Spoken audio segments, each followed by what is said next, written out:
Well, we're here in this beautiful chapel of the Immaculate Conception, which is on the grounds of the campus of the University of Mount St. Vincent and the headquarters for the Sisters of Charity of New York.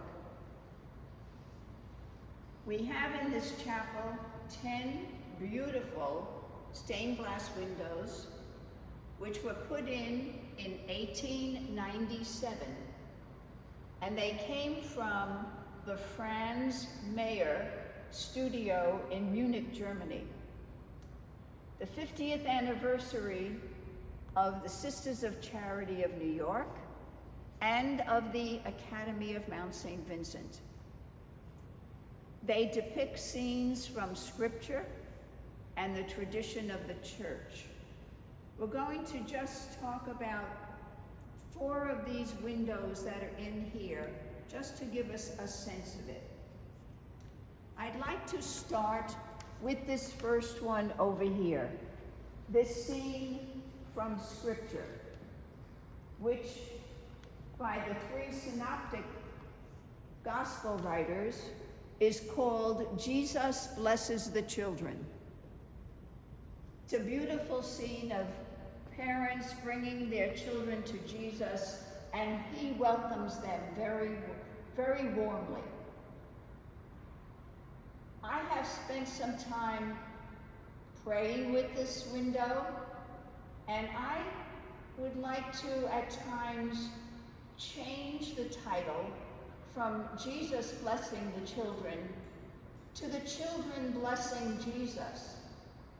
He loved for them to come to him. He didn't have to worry about whether they were going to trick him or going to find some way to accuse him of breaking the law. They were there simply to love him.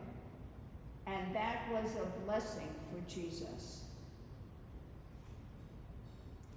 The second window I'd like to talk about is this window of St. Vincent de Paul, who is the person from whom the Sisters of Charity of New York have received their constitution. They've adopted it according to the one he wrote back in Paris. Here we see him walking on the streets of Paris, and he is concerned about the children who have been abandoned because their parents can no longer take care of them. One of the things Vincent did in order to do this work was he gathered some wealthy women who wanted to help him, and eventually they formed the Ladies of Charity. And then there was some young women from the country who came to help him also as he worked with the poor. And they became the Daughters of Charity.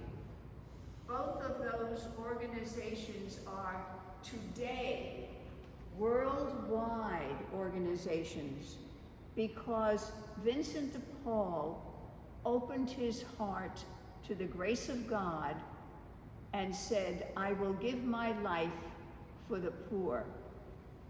This truly is a window that belongs in this chapel because the Sisters of Charity began their work in New York City by caring for the immigrant children who had been abandoned in the streets of Lower New York.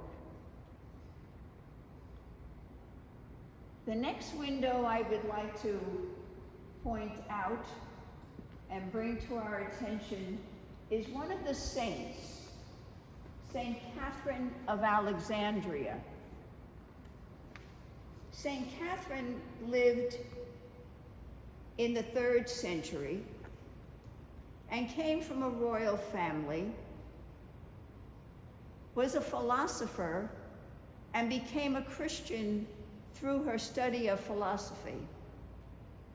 The Roman emperor was a challenge for her because she belonged to the Christian religion. And so what happened is the Roman emperor sent these other philosophers of the empire to question her.